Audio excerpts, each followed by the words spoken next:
welcome, Robbie Ryan. Thank you for being here.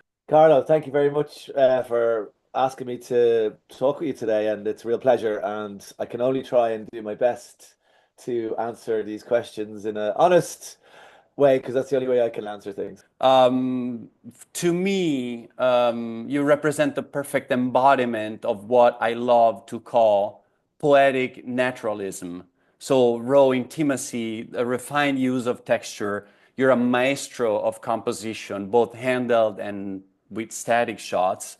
And just to name a few of the incredible directors and films you worked on, for those that are not familiar with your filmography, and I don't know how that's even possible, but let's say Andrea Arnold, Yorgos Lanthimos, Noah Baumbach, Ken Loach, Sally Potter, Mike Mills. That's so amazing.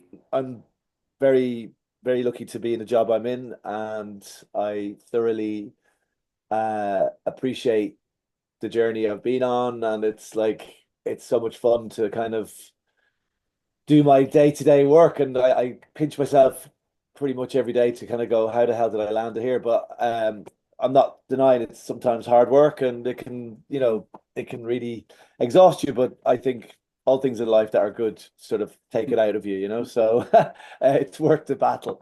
But yeah, no, I'm just listening to the people you're talking about there. I've been really lucky to have, people who trust in me and enjoy working with me, and we kind of look forward to working with each other in the future, and that's a really great kind of sort of knowledge to have, that friendship in the film community. And to me, it's not in any way work. It's like it's my life. I want to ask you about your approach on a film set. You know, many Italian directors keep rehearsals that just want to shoot right away. I'm sure you've encountered this throughout your career, even outside of Italy. Italian DPs always complain about this, but in my opinion, this has made Italian cinematographers and camera operators and crew in general incredibly fast and adaptable. They're capable of lighting a space, anticipating where the action will take place. And sometimes I think they give actors more freedom and Right. directors. Instead, somehow in the so-called Anglo-Saxon systems, there's always a blocking session with actors, or I guess that's how you approach movies like Poor Things, or maybe I'm wrong, but which Yeah, method no, do you prefer? I don't necessarily prefer any method. I think whatever method suits the film that you're doing is sort of like um right for, if it's the right kind of, the director brings the way they want to do it to the set, and everybody's on board with it, then it doesn't matter which way it is. But like I would imagine, I guess, knowing a little bit about what's coming next is only going to help you sort of prepare within a small period of time to get what they're trying to do quickly. So a blocking, on the job I just did, we definitely did a little bit of rehearsal, bring the crew in, and I find that quite entertaining when the whole crew's asked to come in, and like there's all of a sudden like 40 people.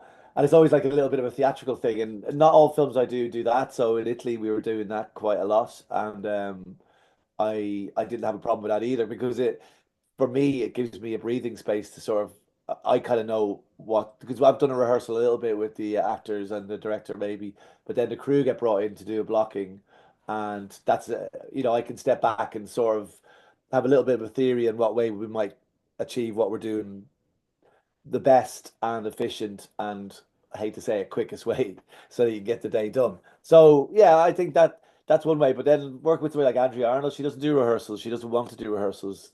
She kind of like says, okay, this is the feeling we're having now, and it's a lot more sort of rough edged in that regard of like, and a lot of crew always get pretty frustrated with that. They don't like it because they don't know what's going on, and then they get the fear that they're going to get told their job is not being done properly, and then they get really like, and kind of rightly so, they get a bit defensive.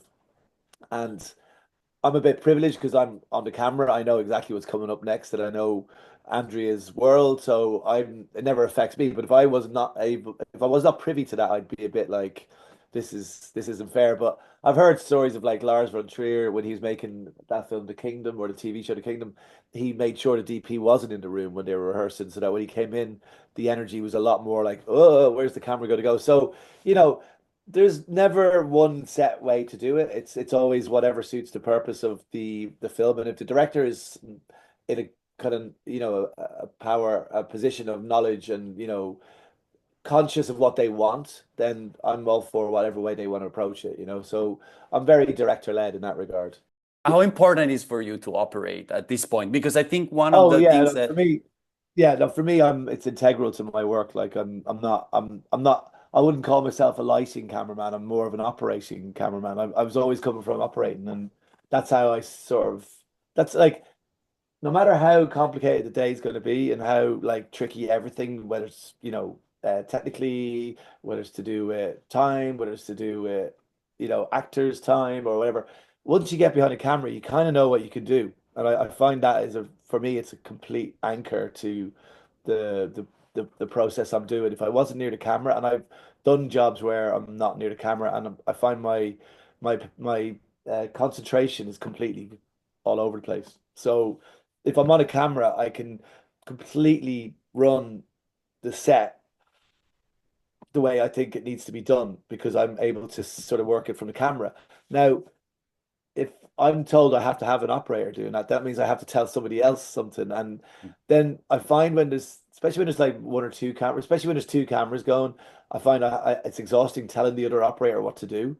And then uh, if they don't, if it's only a personal thing, and I understand that yeah. like these guys are brilliant technicians, but I find if you're an operator DP and there's another operator for a second camera, they're always a bit like, what can we do today? So I always get this guilt that I'm not giving them any job that day. So I have a psychological issue with not being able to offer shots up to these guys. And I go, oh, do you know what? I kind of find, and it's really probably pathetic, but I find when I'm on a shoot, on a set of stuff, I find that that's the best place to be, and the energy that you're involved with is much more pure if it's one outfit doing it on that set on that day instead of two or three different cameras because it just dilutes it, and I find the magic goes a little bit astray. So again, about the approach, there's some legendary cinematographer of the past, Italian DPs. I can't recall Storaro or Rotunno. They were known for being tough and determined. And it seems that the big difference between their generation and our generation is that many DPs take more of a collaborative approach rather than imposing their vision now. This is always sort of a dilemma for me. How do you see yourself? Do you think it's still necessary to stand firm on certain choices, or you Yeah, well, prefer I more? think look at the people they were working with. You had Fellini, you had Coppola, Storaro, a bit Bertolucci. Like they weren't exactly quiet people either. So it was a kind of a I would imagine they were tough because the people they were collaborating with, and they were definitely collaborating, were tough as well. So and it was a different era for sure, and cinema was in a different kind of state in many ways. And I only admire how they approached it and were able to craft what they did and set such a foundation for everybody nowadays. And I think, I'd love to be able to drop into it and see it, but I don't think the collaboration probably was any less there. I think if anything, it was probably more intrinsic because they were in a smaller kind of pool. Oh, actually, there's a lot of films getting made. It's like anything; they were the cream of the top. You always hear about them, but there was so much other films going on back then that were pushing boundaries and doing things interesting, like Pasolini, and there's a multitude of stuff that was probably done in a different way and probably was a bit freer, and it was more mystery. There's more like the money people weren't so kind of like able to squeeze it, and it wasn't like today's. It's just all like it feels to me like there's a huge push to get stuff as content, which really is a worry. And like it's good because it means a lot of work, but I don't think the end game is anyway resonant for a long period. It seems to kind of like just be, especially I think, and I don't do television, I have no interest in it. I find everybody's working toward the TV side of things. It's shown, it might have the most amazing reception, but then it's kind of forgotten about. And Right. it's on, it's on streaming down the line, but that's changing. And I guess there is good TV out there. I just don't have time to watch it, is my attitude. I really don't. Like I'm at the minute I'm watching I'm a big fan of that Criterion channel, so I get really sucked into that. And if I have time off, I get really into their curated films. And at the minute, they're showing all the French films of the poetic realists. Oh my God, I absolutely can't get enough of that. So for me, that's my world, and that's cinema. And I just think as a form, cinema is usually an hour and a half, maybe an hour and 20 Yeah. to whatever, 5 hours, 10 hours. That's a cinema film. And I'm a big advocate of cinema, so I kind of appreciate that sort of world. So I think what's going on, to go back to what's going on, collaborative and you know um how things are today, I feel that it's all a little bit super push to get stuff made. And Mm.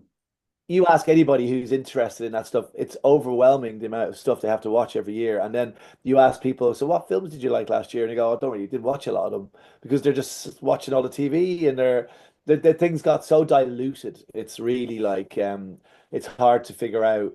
I really think this that cinema now is in a place which is kind of like theater or art where it's appreciated by people who can appreciate it, but it's not appreciated by the masses as much. And when cinema back in its heyday was completely appreciated by cinema goers, who was the public, who were like a lot of people. Now it's you're lucky if you've got a week of a cinema full, which is weird. It's it's true. I mean, your filmography, there's no trace of a series in your filmography, and at this point, considering what you told me, there's not Oh going to no, I'm, be. I'm I'm kind of militant now about it. I've kind of become I tell everybody about it, and they hate the fact that I say I don't watch telly. I've never watched the only TV series I've watched really was Twin Peaks, and that's because I'm a Exactly. massive David Lynch fan. Yes, of So course, of course. other than that, I've swayed away, and I've kind of got a bit silly about it. I'm going, I don't watch that, and like I hear some people going on about something, and it's so like they're so into it. And what that's interesting, I think the bigger thing there is that the reason people are talking about it because people love to talk about something that they've seen. So it used to be that they'd all go to the cinema, they'd all talk about the film, they'd all just been in the cinema to see. Now they're too lazy to go to the cinema, and I'm pretty much with them on that one. I'm too lazy to go to cinema, so they don't watch it on the cinema, they watch it on the telly, and most of the time it's this stuff that's been shown on the new series that's on the TV. It's not about a new film on the TV, it's about a new series, and everybody talks about that because everybody sat watching that, and that's fine. But I just feel that it's not the same because I think a film generally comes from a different background. If it's a good film, it like look at the Oscars this year. Like it's crazy how independent the cinema was in the Oscars. Yeah. I think it's bittersweet myself that this year's Oscars were won by films that cost like a hell of a lot less than it did to promote them. And then when they were promoted, they spent 3 times the budget of what the film was. So that's insane. There's another very interesting thing about your filmography is that you still shoot an enormous number of short films. I'm doing one like in 2 weeks' time. Yeah, I love doing short films. I kind of tried to stop it recently, and I said, okay, I'm only going to do short films. I'll only do it if you want to shoot it on film. Okay. And that I thought that was going to kill it dead. I thought nobody would get in touch with me. But now, for some reason, I did 5 last year, and I've got one on in the next month. So I think I've done one already this year. It's kind of crazy, yeah. How do you approach the shorts professionally, yeah, at this point of your career in terms of budget and resources and crew? I mean, how do you switch from, a bigger production with, I don't know, 10 electrics and 10 grips to a short film where I imagine, or I guess you're nimble, your crew is small. How do you do that? Yeah. I think, well, for sure, if it's a sort of on film, it's a little bit more. You do need a few people to help out. It's always handy. But on the digital thing, and I have to admit, I did a little. film in Iceland with my friend Claire Langan, who's an artist, and she and me have done them for like 20 years. So we just go off, the two of us. We used to do it on a Bolex, and now we do it on a smaller camera. But it's literally me and her and a couple of people, like an actor and a person to drive us around, and that's it. And it's like being in boot camp because all of a sudden you're lugging all the gear, and we're kind of going up these like glaciers and stuff like that. So I was like, I was pretty exhausted. I was going, "Phew, maybe I'm getting old for this," because like have carrying a tripod and a camera bag up a glacier and then expecting to shoot and get nice stuff is a bit like, oh, I could have done with a bit of help there. But I love it, and I think it's a really good tonic, or palate cleanser, as they say, to get onto something like that. Provocative question. Have you ever shot a movie for a director that wasn't capable of doing it? Did that happen to Uh, you? mm, I I I think it's more you're knowledgeable of a director who knows exactly what they're doing, and that's a really privileged place to be. I think directors, a lot of directors get, and that's why again why I don't do television, because a lot of directors in for sure in TV are getting given uh changes the day of all the time. Like they're so not in control anymore. It feels like, a very strange new dynamic that's come in there. It maybe was always there, but I only seen it once or twice. We gone, the director's gone off. They've totally changed the day today, and I'm like, who did that? Why is that the case? And it's because there's somebody above them pulling the strings, changing it around. Like obviously every day's potentially something crazy is going to happen on a film set that nobody expects. But by from what I've garnered with television, it seems like every day is like that because they're changing dialogue. Like actors were telling me, oh, they always change the dialogue on the last minute, and you have to kind of relearn stuff, and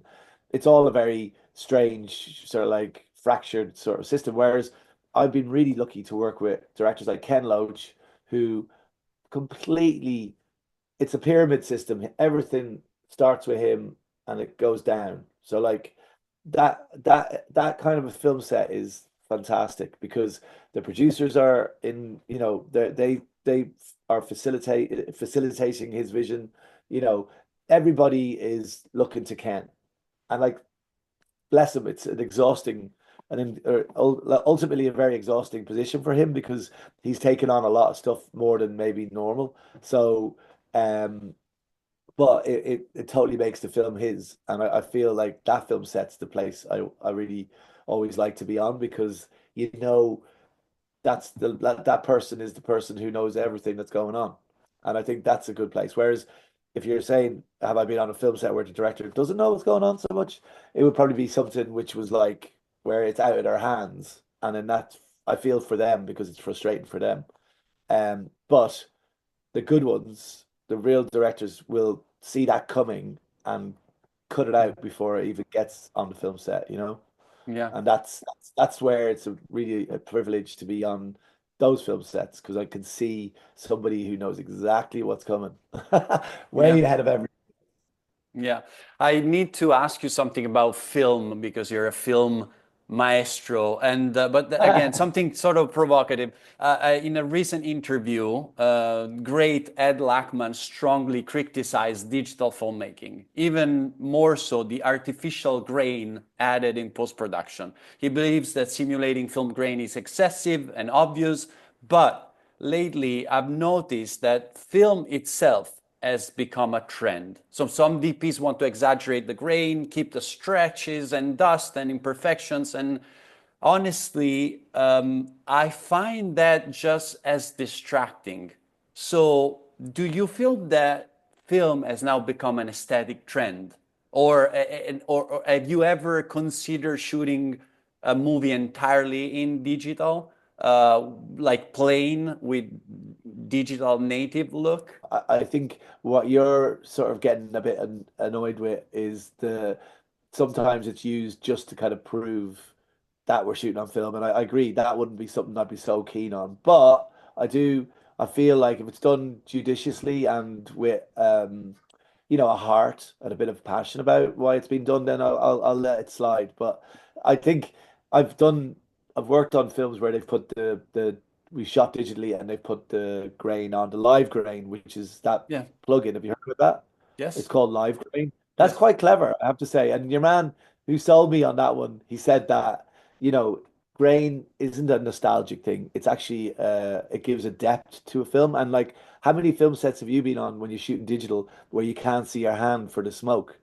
You know, Yeah. when we were on the job in Italy, everybody's going, oh, we were on the tech recce's. The guys kept on going, do you want smoke here? I'm like, I don't smoke. What are you talking about?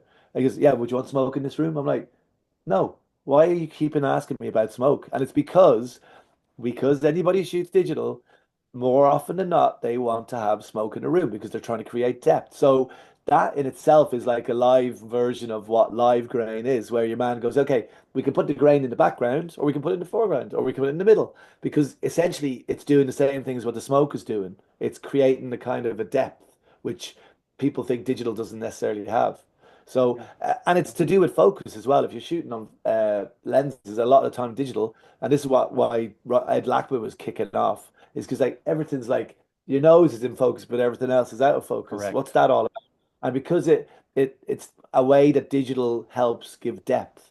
Right. So the ironic thing there is if you shot digital at f/22, which is deep, then the people don't like it because you can see everything. Whereas you look at all the films from the 50s and the 60s and the 40s, they're all shot on very slow stock and they're lit very strongly and very, artistically, but they're all in focus. So like everybody in the foreground's in focus, everybody in the background's in focus, but it looks great. And I've been sort of advocating that because I've worked with this director called John McLean, who is a big fan of deep focus. And we've done two films together and we've shot them at like f/16, f/22, f/11 all Wow. the time. And Wow. luckily the last one was on film and it looks great. It really, really looks good. And it's because sadly, it's something you don't see so often because people are so obsessed with this shallow focus thing. I was a total shallow focus like madman back in doing like fish tank and all that. I was like, woo, everything at F2. And like, I work with directors still who love all that and would swear by it because to them it's the most photographic thing. But each person to their own. And I at the minute I do quite find it fascinating that I watch something that's deep focused and I go, that looks so fresh because I've gotten so overwhelmed by seeing images that are all like very shallow focus or smoky. Yeah. The Yeah. smoke thing's insane. I don't understand that one. Like that's gone out of control. I think every film like can be it's served by the visual if it suits the visual. I was a massive fan of like the Dogma films, which are shot like on DV8 and they had great energy to them. So, if it's what is decided that is right for the project, then any format is correct. And I'm like I kind of think when you see film that's been shot with the love of it, if you know what I mean, like films like La Chimera or uh, Godland. I was watching the trailer for Godland again yesterday. Have you ever seen that film? It's this guy. They just love film for what it gives the image, and how beautiful it looks, and that I think is a great aesthetic. So I'm a big film celluloid fan, and I'm delighted to promote it because I don't think I just there's from what I mentioned before is because it's kind of like more expensive and let's face it, it probably is more expensive to shoot on film, even though it can be managed. It does seem to the way the approach of shooting on film it just seems a little bit more sort of like economic, weirdly enough. You have to be a bit more careful with stuff and just the cameras themselves they're a bit like a vintage car. You've got to treat them a bit more like, this is a precious thing. So there's a kind of a different atmosphere on a set with a film camera. And I kind of love that. And I kind of I'm just very lucky that people give me jobs shooting on film still. So long may it continue. And I kind of know what Ed Lackman was saying. Ironically, that was on the Roger Deakins podcast, which Yeah. I find funny because Roger Deakins is the man who promoted digital, saying digital's way better than film. So the fact that Correct. he's got Ed Lackman given out to him on the thing, I found quite entertaining because, you know, Roger Deakins doesn't shoot on film anymore. But But that's a personal choice he took. at this stage of your incredible career, I guess you receive a lot of scripts and offers. So earlier in your career, how did you decide which projects to invest in? And even more importantly, what makes you turn down a project today? Oof. Um, yeah, I think I got very lucky. I met Andrea Arnold in 2003, and she and me met in a coffee shop, and we had a tea. We talked about her short film Wasp, and then she gave me the script, and or maybe I read the script first. I can't remember. But her script writing and screenwriting is phenomenal. So like when you read an Andrea Arnold script, it's always amazing. She doesn't get enough credit for being a very good writer. I don't think people realize that her films are good because her writing is so good. Amazing. So that was a very, I got spoiled rotten early, if you know what I mean, from reading very good scripts. So I definitely go with my gut with scripts, and I kind of like back then, you know, the only film I've done where I was a bit like, ooh, I don't know if this film is right for me, but it was the first feature I ever did actually. Oh, no, second feature I ever did. The first feature I ever did was called How to Cheat a Leaving Certificate. And that was like, it's another story. But the first film I did in England was a film called Large. And the only reason I did that was because I needed to get financially bonded. So if you were back then a DP doing a feature film, they go, he's done nothing. We don't know who he is. So if you'd done a feature film, that made you a little bit more acceptable in the financial insurance game. So I Right. did a film called Large, and I had a great time doing it. And I think being on a film set generally is great fun. So hopefully it's a good film, but if it's not, it can be more fun in a way because you don't care. But generally, I'm on films that I care about. But I would say that my gut instinct has always been something I know I would like to do and that I can give a lot too. But then, you know, because Andrea's films were successful, and I kind of basically did Andrea's Wasp, and then I did feature film wise, I kind of started doing her feature films, and that's where I laid the foundation of being able to get other work with other directors, and they sort of liked the stuff that I did with her. So, it's about being lucky, as always with everything in life. More often than not, it comes down to luck. So I got very lucky to meet Andrea, and from that meeting, we made some very interesting work. And from that work, people wanted to kind of tap into that. So the scripts that came my way were interesting because of the work I'd done with her. I think that's the way it plays. But Of course. my main thing with um, picking something to do is to do with timing, really. It's like, okay, there's only so many films I can do in a year that I feel my time is best spent. So it's more than likely I try and do two films a year, three if it's a good year and I really want to do the work with the three directors and it works out well. But like, what's really difficult is when you've got a body of a good few directors you really love working with, but then all of a sudden they're all trying to make a film at the same time, and then you got to choose. That's very difficult, and that's been the hardest thing in my kind of like choice making. It was when I had to make a choice between two directors who I really love working with, and I didn't know what to do. And I did make mistakes with that, and I luckily got out of it, and it made itself work out because of one director being a lot more patient and very clever. Was watching this interview right now probably loves cinema very much. So, how do you see the future of cinema? Do you think we can survive, or this incredible art form can survive these huge changes we're experiencing, like cultural decline among younger generations, social media addiction across all ages, rise of AI? How do you see cinema 10 years from now? Uh, it's a big question. From 10 years from now, I think it's funny. Let's look at cinema what it was like 10 years ago.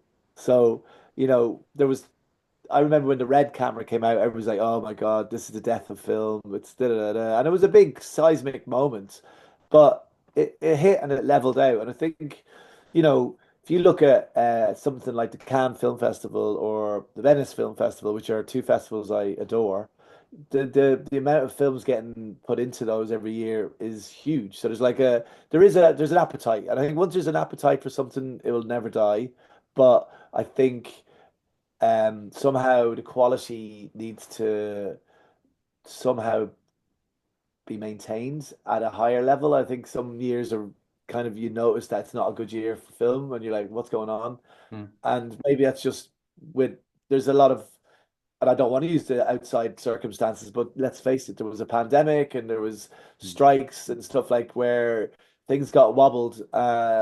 And everybody was hoping that independent cinema might come good from that. And ironically, it did, because look at these films that were championed this year, because they're the only Yeah. ones that seem to like break through. I don't know why that was, because um, you know, I don't. With filmmaking, you're literally a gambler. You got a cup, we got a couple of dice, you throw the dice, and if they hit 6-6, who knew it was going to happen? It's and I think everybody in the world is concerned about social media, how it affects everybody, and it's a bigger subject. I think the great thing about cinema is it's kind of like a church. It's a bit like, Yeah. you go, Mm. there's a faith there, and the cinema's a little bit like religion. It's kind of like all these theaters around the world that are like still there, but not many people going in them. And they're a very safe place. When you go into this dark environment, it's like it's a lovely place to go to, and you kind of go, okay, I'm here for 2 hours. In the world that we live in, where it's so like everything's it's all timed out. We're all kind of like, really, we haven't got enough time in our days to go into a cinema and spend 2 hours knowing that you're not allowed to touch your phone and not do anything except do that.